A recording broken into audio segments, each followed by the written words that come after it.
దయచేసి వీళ్ళు ఒకవైపు వంతాడ మైనింగ్ ని దోచుకుంటూ వాళ్ళు బ్రిడ్జిల మీద బ్రిడ్జిలు వేసుకుంటా ఉన్నారు. ఆ బ్రిడ్జికి ఎంత దాష్టికం అంటే సాక్షాత్తు ఎవరైతే మనకి పర్మిషన్ ఇచ్చాడో అధికారి పేరు పెట్టుకున్నారు. నేను వస్తా ఉంటే నాకు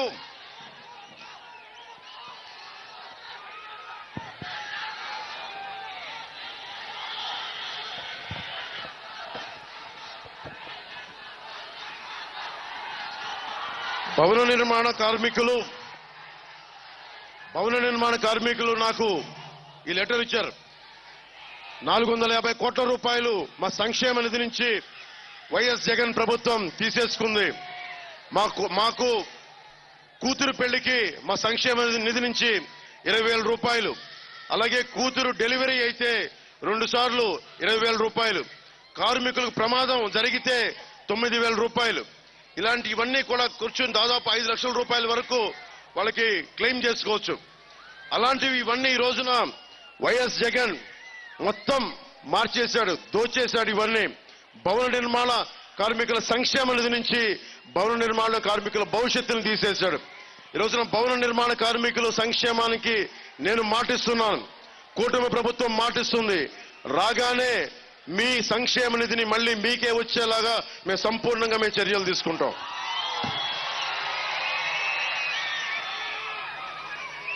అలాగే 76 మన కాకినాడ రూరల్లో నాకు లెటర్ వచ్చింది. 76 ఎయిడెడ్ కళాశాలను తీసేశారు, స్కూల్స్ ని కానీ కళాశాలలను కానీ.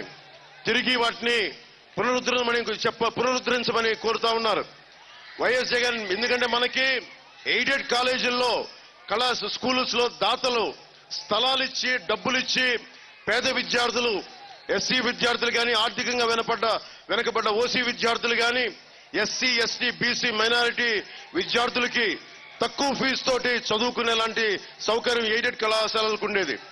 అదే చదువులు ఈ రోజున చదవాలంటే 25,000 20,000 అవుతా ఉంది. ఇది కూటమి ప్రభుత్వం రాగానే ఎయిడెడ్ కళాశాలల్ని, ఎయిడెడ్ స్కూల్స్ ని తిరిగి పునరుద్ధరణ చేస్తాం.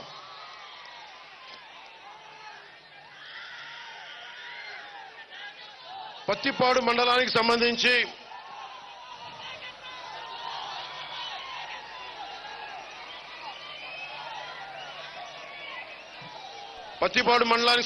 మా నాయకులు ఇవి నా దృష్టికి తీసుకొచ్చారు. ఏలేరు రిజర్వాయర్ ఆధునీకరణ, పుష్కర మరియు పోలవరం కాలువలపై ఎత్తిపోతల పథకాలను నిర్మించి సాగునీటిని ఇప్పించాలని, నియోజకవర్గంలో శిథిలావస్థలో ఉన్న ప్రతి మార్గాలని, రోడ్లని పునర్నిర్మించి ప్రజా రవాణా వ్యవస్థను బాగు చేయాలని, అలాగే నియోజకవర్గంలో అనేక గిరిజన గ్రామాలు ఉన్నాయి. వైద్యం అత్యవసర పరిస్థితుల్లో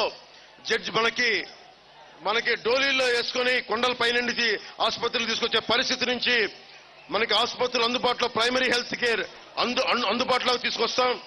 అలాగే ఈ నియోజకవర్గ వ్యాప్తంగా ఆధునిక ఆసుపత్రులు నిర్మించి చక్కటి నైపుణ్యం కలిగిన డాక్టర్లను నియమిస్తాం.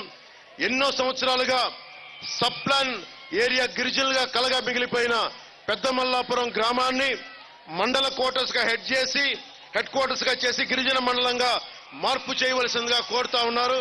గిరిజన సోదరులందరికీ మాటిస్తున్నాం, మీ గళం నేనే అసెంబ్లీలో వినిపిస్తాం. మీ గళం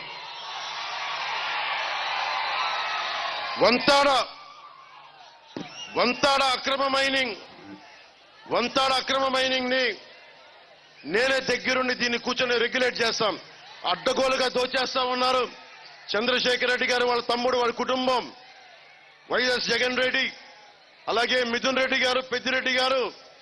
వాళ్ళ చిత్తూరు జిల్లాకి వెళ్తే ఎవరిని రానివ్వరు లోపలికి, వాళ్ళ నియోజకవర్గాల్లోకి వెళ్తే ఎవరిని లోపలికి రానివ్వరు. కానీ తూర్పు గోదావరి జిల్లా అంతా కూర్చోబెట్టి ఈ రోజున విధ్వంసం క్రియేట్ చేస్తా ఉన్నారు. ముఖ్యంగా పత్తిపాడు నియోజకవర్గంలో ఈ రోజున వంతాడ మైనింగ్ తోటి అడ్డగోలుగా దోచేస్తా ఉన్నారు.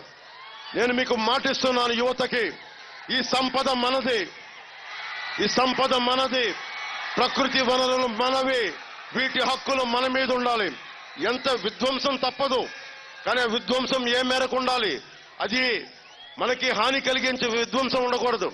అందుకని వంతాడ మైనింగ్ ని రెగ్యులేట్ చేసి ఇక్కడ జరుగుతున్న కాలుష్యాన్ని కానీ, వంతాడ మైనింగ్ వల్ల భూములు కోల్పోయిన రైతాంగానికి కానీ జనసేన తెలుగుదేశం భారతీయ జనతా పార్టీ నాయకత్వం